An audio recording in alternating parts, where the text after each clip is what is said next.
Welcome back to another episode of Exploring Whiskeys. I'm Eric. I'm Kevin, and today we are going to review a whiskey, and we're going to get into why we're reviewing this whiskey. This is Sugarlands Distillery, the Roaming Man.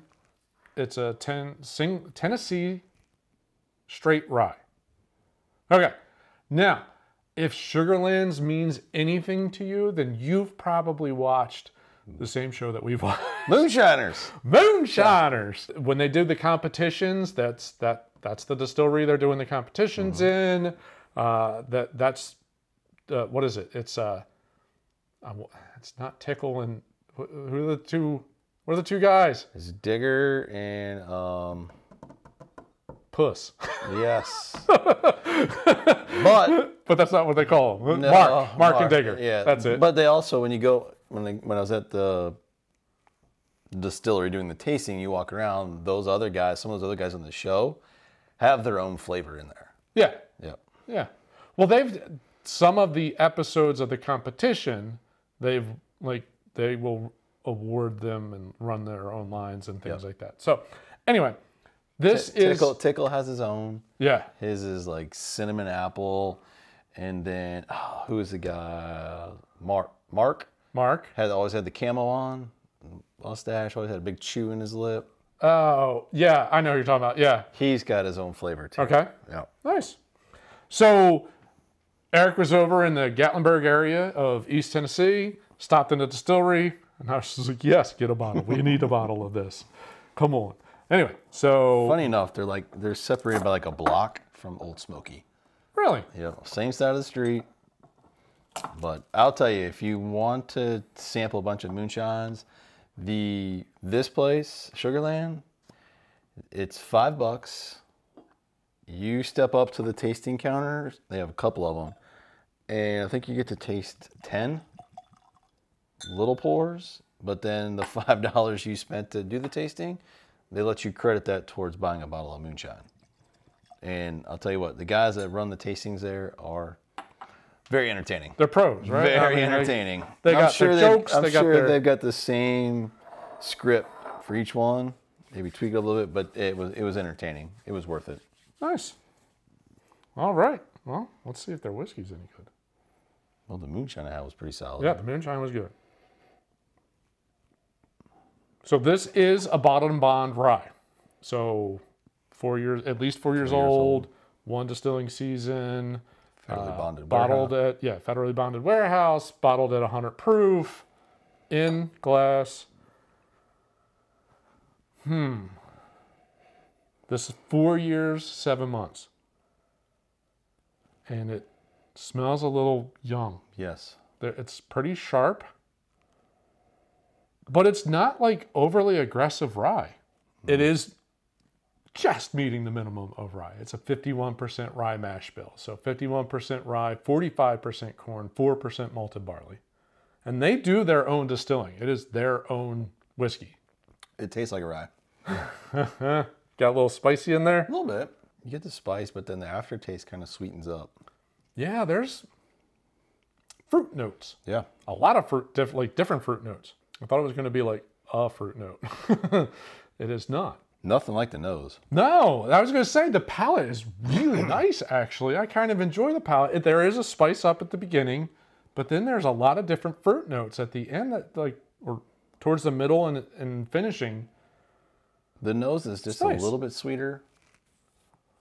I mean, it still has that really, really young note to it, but there's a little more sweetness to it. Yeah, it's like a little grainy. Like it didn't age just quite enough to get to where, but it's getting close. 4 years and 7 months. It should have just been an even 5 years. Maybe, or bump it up to 6. I don't know. Yeah, the nose is a little bit off. Palate's solid. I like that palate. For a rye, that's really good. Yep. That is really good for a rye. It's even better if you chew it. Chew it, swish it around. All right. I think so. The spice, the pepperiness is way more prominent when you do that. The finish is not as sweet. No, the fruits kind of came down just a little bit. I'm gonna just a splash more before we add water in here. I have my reservations. Since they're they're a moonshine company. That's what they're known for. Yeah, I would agree. I would agree. But I love the information. So the side of the bottle gives you everything. Mash bills, types of barrels, number of barrels in each batch. This had 18 barrels in this batch. This is batch 12. They only sell them in this size. Yeah. And that's $50 for this. Yeah, I would rather just give me the big mason jar. It's not not the cheapest whiskey for saying that the moonshine's like $20 or $25 for all of the deals there are on their moonshine. moonshines. So you get deals if you buy 3, and then if you buy 5, they give you a 6th one for free. I mean that's where they're drawing people in. But yeah, like I said, it's behind the counter. It's not, you got to ask for it. But right. I just saw that. Pot distilled. One of the few places I think in Tennessee that's doing pot distilled. And a lot of America does column stills. column, you can do more. You can do more. You can run it almost continuously. Those kind of things. So Yeah, very labor-intensive process, rarely used in America.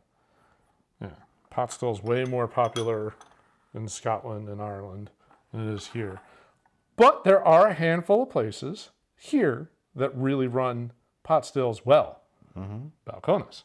Yeah, they really do. Yeah, all their stuff's done on a pot still too. A custom-built pot still by, what's his name, Chip Tate. Interesting that they're using pot stills. Of course, that's what they make every time in the competitions.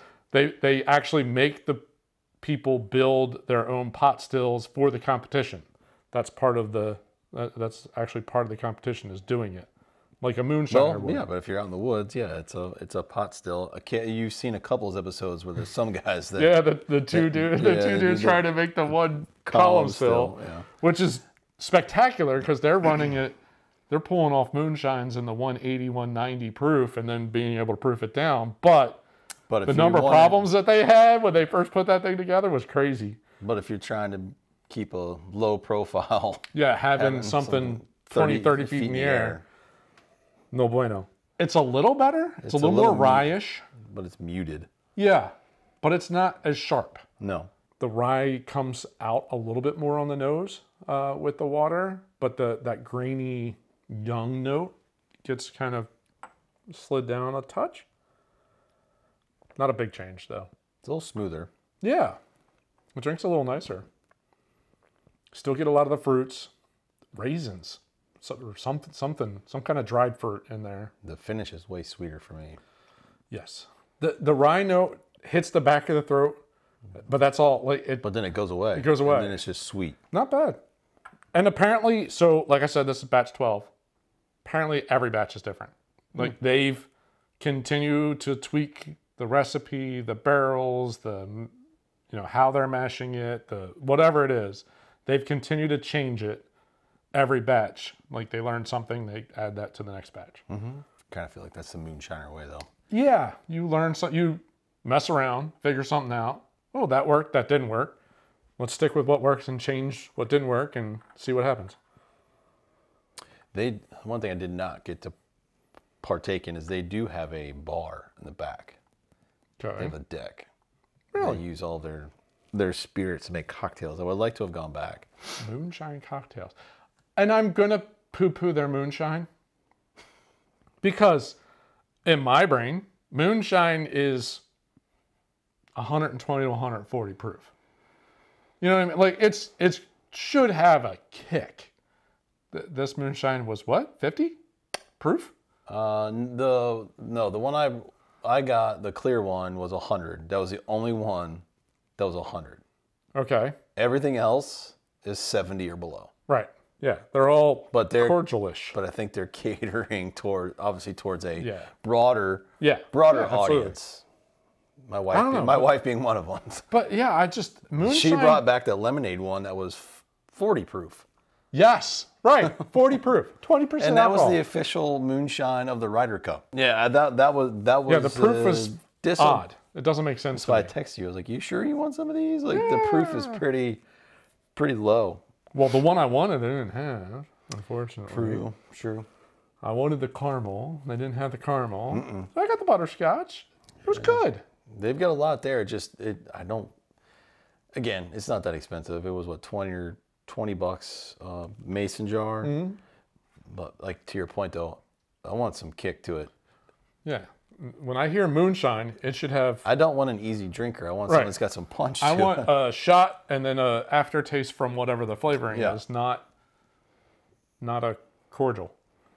But no, I mean, kudos for them for branching out. I mean, obviously they're still toying with the moonshine because there's probably 15 flavors, and I'm sure they're going to come out with more.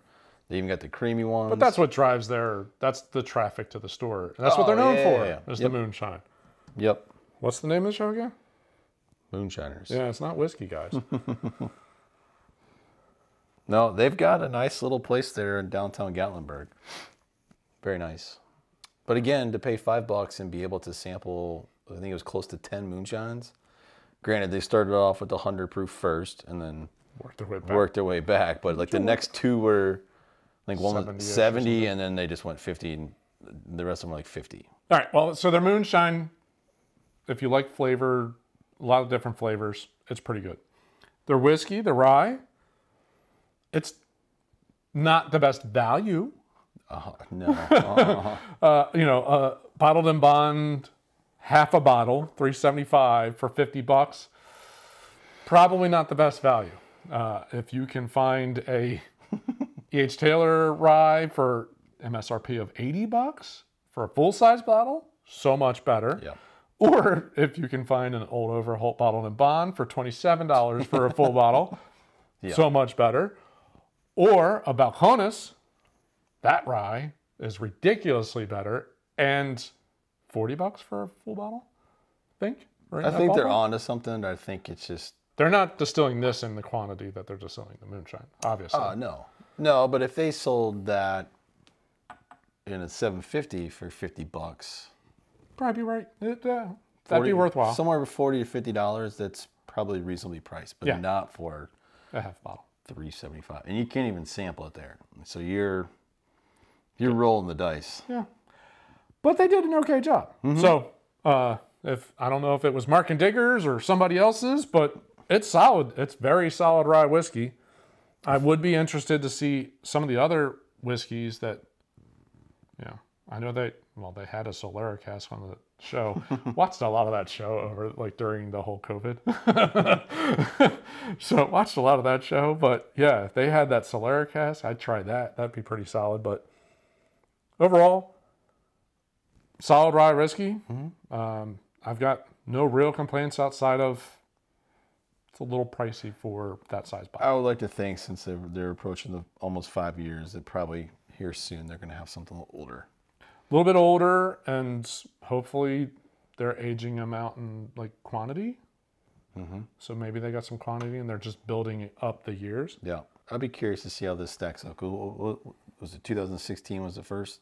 Yeah, the first release was 2016. Curious to see their first stab at it. Versus... Oh yeah, how much it's changed, and I assume improved over those years. Yep. So in 5 years, how much has changed in the taste profile? Mm-hmm. Yeah, that would be interesting. Wonder if you could do a flight of all 12 releases. But I'd say, again, I think the tasting there is well worth your time. Mm-hmm. It lasts 20 minutes. It's very entertaining, and for $5, I don't think you can beat it. Right, especially if you could. And then if you're going to buy one, then they're going to give you $5 off. So definitely worth it. Did not stop in their competitor down the way, Old Smoky, but again, I think this is pretty solid. I'd definitely like to see if they can age it a little bit longer. I would like to see a slightly longer age, a bigger bottle. I do know they sell cask strength versions. Okay. Wouldn't mind trying that at some point, finding a cask strength versus the bottled and bond. Mm-hmm. Be interesting just to see how big of a difference is I don't know. I think that's usually 115 to 120. So they're probably barreling it at 115 would be my guess. So be fun, be interesting. Well, kudos to Mark and Digger for branching out of the shine a little bit. Yeah, getting out of the shine and actually going a little bit legit. Just ramp up the proof in your shine. Yeah, shine should have a kick. Yep. That's my opinion. Well, I'm sure one of us will end up back over in the Gatlinburg I will be there in June of next year. Okay. Well, you can stop in and do the tasting and see if they've rolled out with anything else. I like it. I'm in. Well, good. Again, if you're out that way, stop in for a tasting. Yeah, it's very it's a good entertaining, very well worth it. Again, I'm sure they're working on some new stuff. So anxious to try it. Anxious to hear if any of you have had any of the 2016, 17, 18, 19 versions, and kind of what's your opinion on them? Good, bad? Improving? Don't waste your money. I mean, so, well, again, we appreciate you joining this review of the Sugarlands Roaming Man Tennessee Straight Bottled and Bond Rye. Well, we hope you enjoyed the review. If you did, as always, we encourage you to hit that like button at the bottom of the screen. While you're down there, if you're new to the channel, subscribe, hit the bell icon, get notified every time we put out a new episode. Again, let us know if you've had any of the Sugarlands whiskeys over the years. Love to hear from you. Thanks for watching. See you on the next episode. Cheers. Cheers.